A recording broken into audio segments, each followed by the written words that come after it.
Today, we will start the session with a conversation with Matt Carbonara, Managing Director of Citi Ventures. Matt, welcome to the show. Thank you, Sharmana. Good morning. Thank Good you. morning. Thank you for having me. Big fan of your podcast and big fan of your 1M by 1M goals. And I'm excited to be here. Thank you.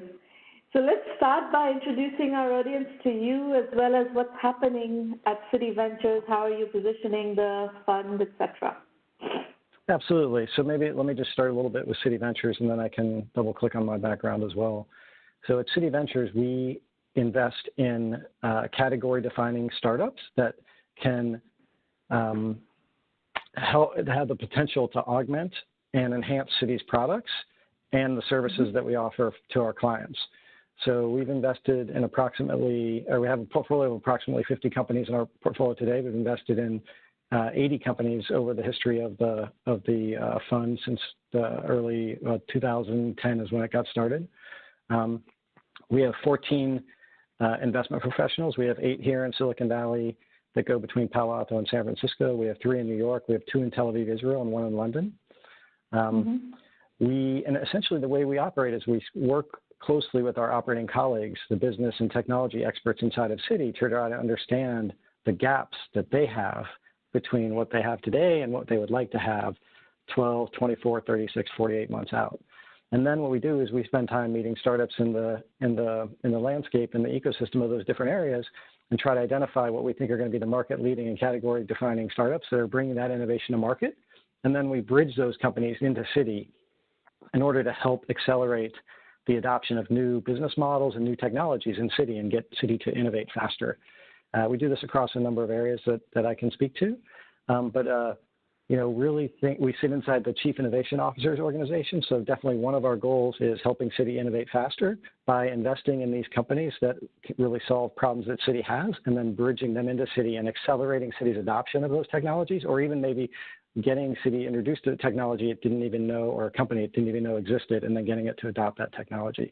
And so where we can really help is on the commercialization side. So trying to get that company additional customers in either Citibank or maybe some of Citi's clients, or we've built a tech council of additional technology executives that are sort of in orbit around Citi Ventures that we can also introduce them to. So of our current portfolio, about 60% have had some kind of commercial relationship with Citi, and we define commercial relationship as either doing a pilot or POC or being fully commercialized within the bank. And so that's really where we're focused and how we can help. Please go ahead. Well, I was asking, is it a specific sized fund, or is it an evergreen fund that Citi continues to keep? Yeah, I think about it. Yeah, think about it as evergreen. Think about it as we make 8 to 10, maybe sometimes 12 investments throughout the course of a year, and our typical investment is anywhere from $2 to $15 million. So pretty broad range. We'll invest. Earliest we'll typically go, because we are so focused on that commercialization piece, is when the company has a product in market and a handful of customers, because that way we know that we can start to have those commercialization and customer vendor discussions with other large enterprises, which is really our focus. So that's sort of as early as we go, and then we'll go as late as pre-IPO. But if you look historically, we've invested across that whole spectrum of startup sectors. We do both B2B. Yeah. Sorry, what's that?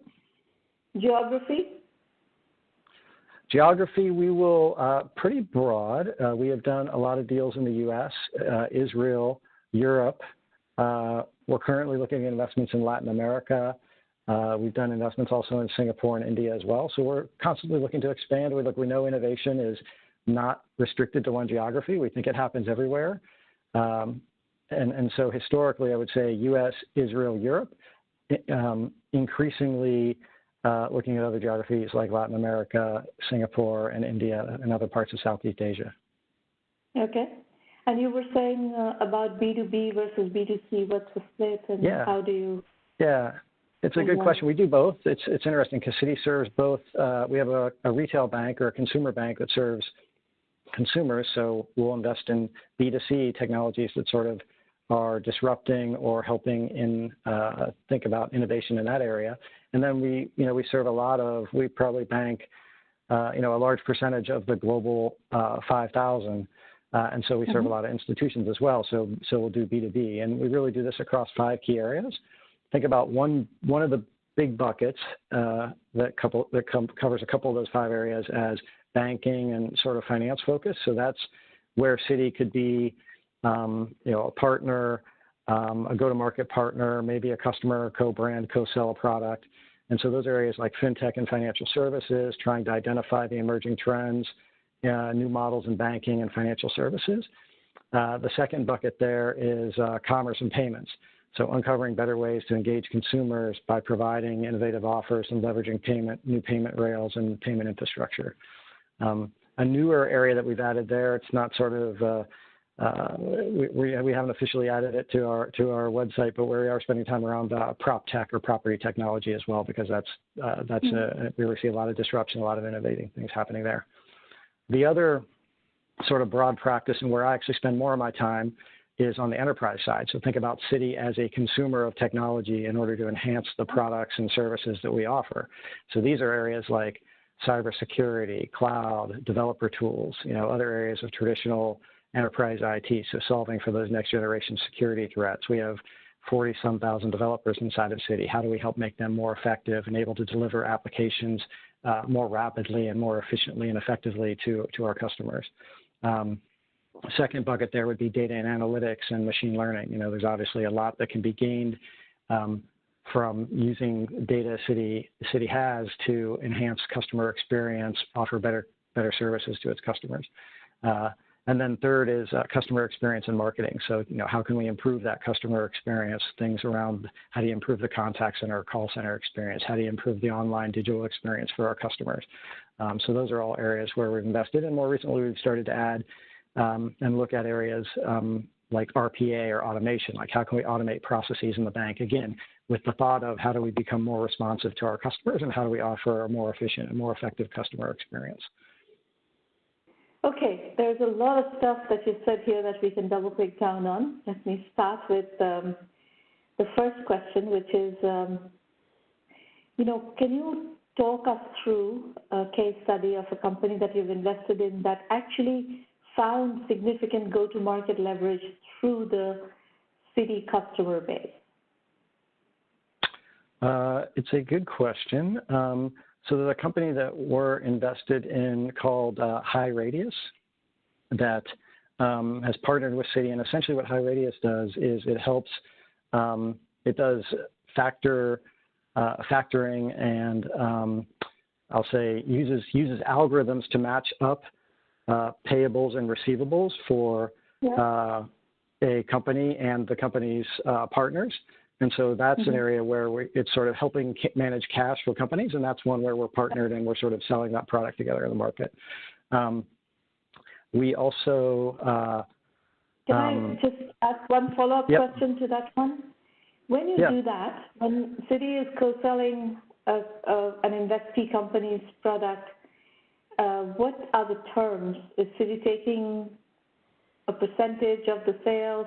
How do you structure these relationships? It's a good question, Shramana. I think it's a case-by-case basis. So, I think we don't get involved in that part of it. We like to think of ourselves, backing up a little bit about Citi Ventures, we think of ourselves as, hey, we're going to do the investment piece and we'll let the business unit do the business piece, right? So that part is sort of left to the business that's doing the deal with the company and the company itself.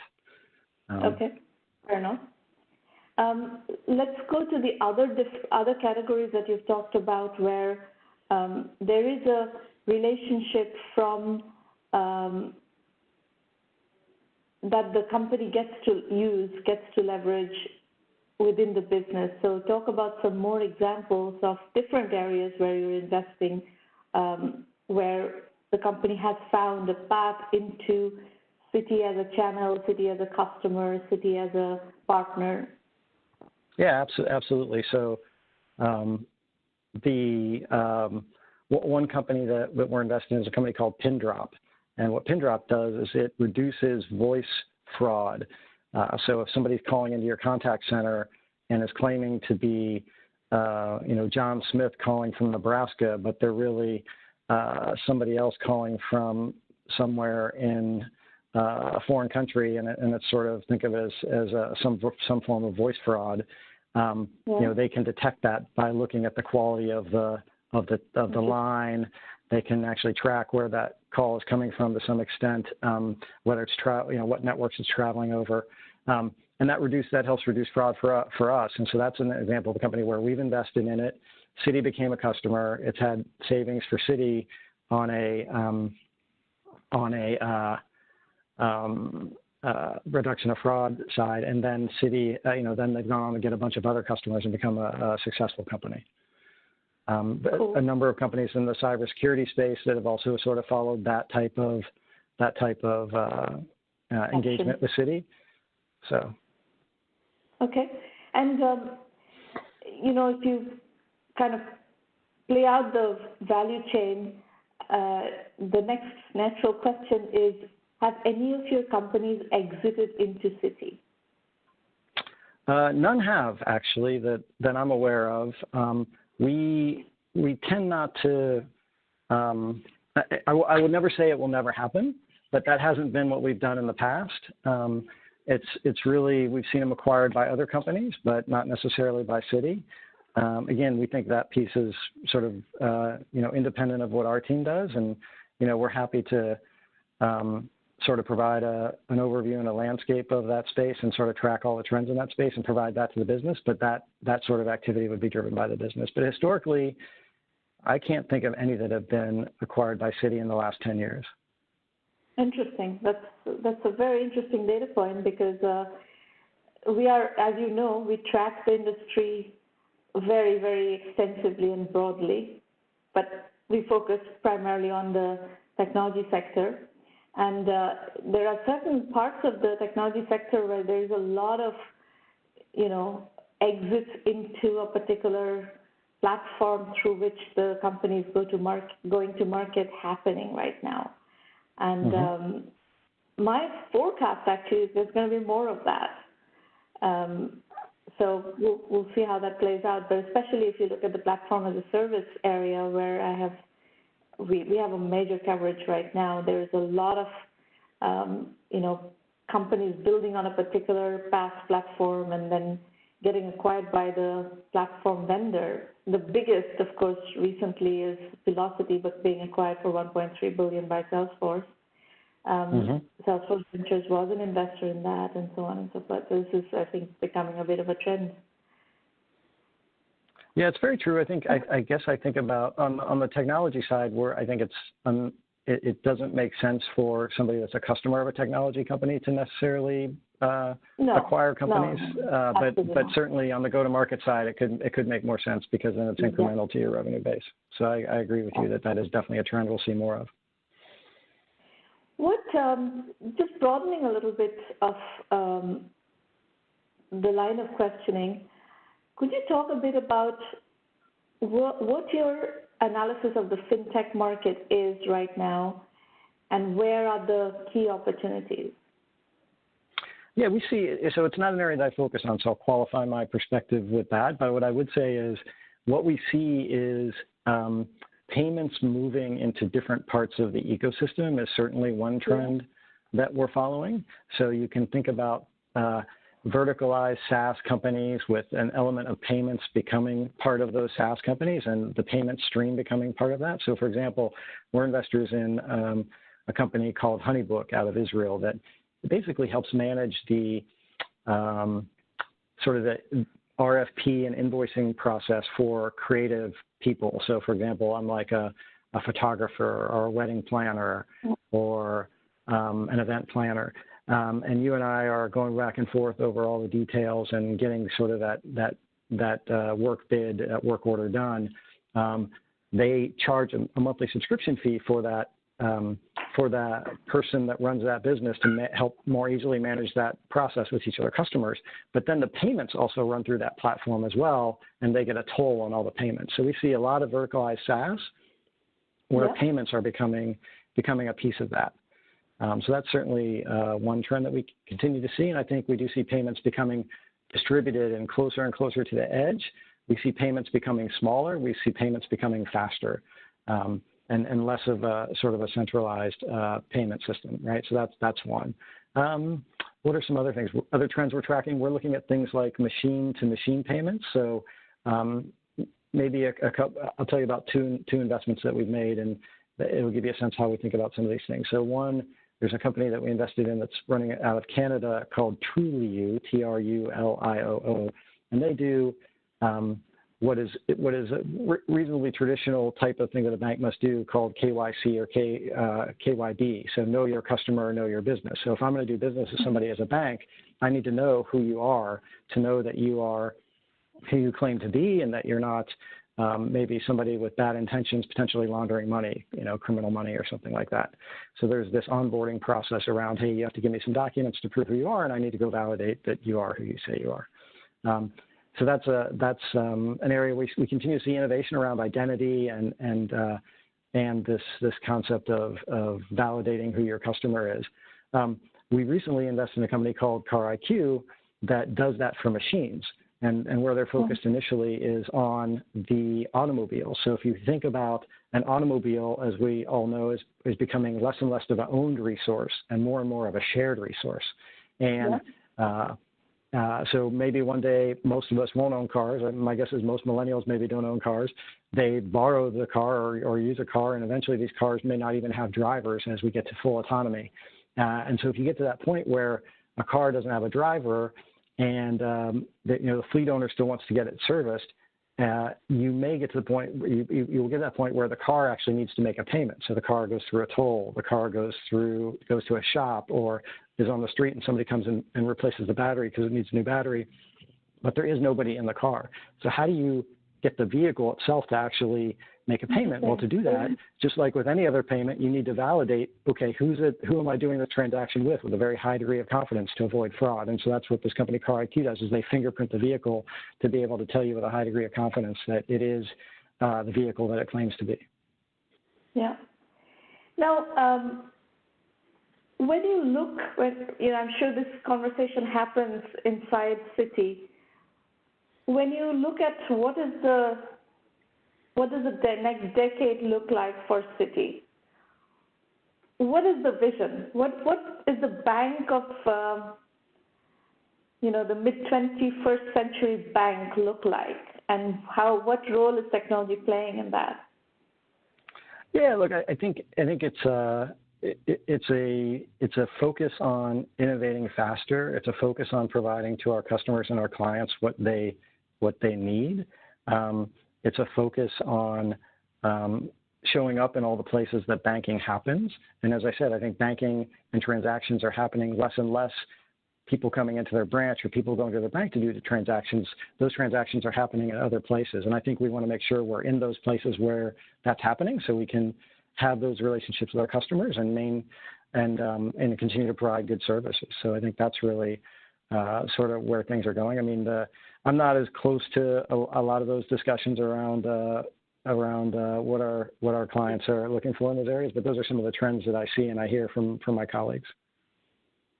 One point that did not come up, this is probably because you are more on the technology investment side and not the fintech investment side, is this notion of credit. There's a tremendous amount of fintech activity in the area of credit, whether it's peer-to-peer credit, and you talked about the factoring company. That kind of stuff is happening at a very large scale, very quick loans, and even companies like Intuit are now in that business. So is this an area that you track, or it's outside of your scope? Yeah. I mean, it's an active area that our team, other colleagues on my team spend time around, which is new models for lending, new models. So one company that we've invested in, it's not exactly in that space, but it's a company called Unison. And what Unison does is it helps people with the down payment for their home in exchange for sharing in some of the upside in that home. So, Bay Area, very expensive place to buy a home. There are very expensive markets, East Coast, West Coast. they will come up with a portion of that down payment. Say, instead of having to come up with 20%, you come up with 10%, and Unison comes up with 10%. And then you have a deal with Unison that when you go to sell your home, they get some percentage of the increase in value. And what they're doing on the back end is they're taking that increase, that instrument that they've created, this option on the increase in value, and they're packaging that up, and then they're selling it to investors, institutional investors on Wall Street. So it's a really interesting model that both provides something for the institutional investor as well as for the consumer. So we've, so that's an area, but we are looking at things in InsurTech. Obviously, I'm sure there's a lot happening in InsurTech, ability to give people quotes really quickly. There's companies like Better that make the mortgage process online much faster. So certainly, I think it's all about reducing friction, giving people, it's sort of this immediacy that people come to expect from their experience with certain applications, that all these other experiences are trying to catch up to that sort of immediacy and that fast feedback and that frictionless customer experience. Interesting. Very interesting. InsurTech is actually very active right now. We're seeing a lot of InsurTech stuff. And as you said, property tech as well. That's also a hot area. It's kind of interesting. Regulatory tech is another one that is very active. Great. So I think that gives us a good flavor of what's happening at Citi, and we will keep in touch and see what we can work on together. Thank you for coming today, Matt.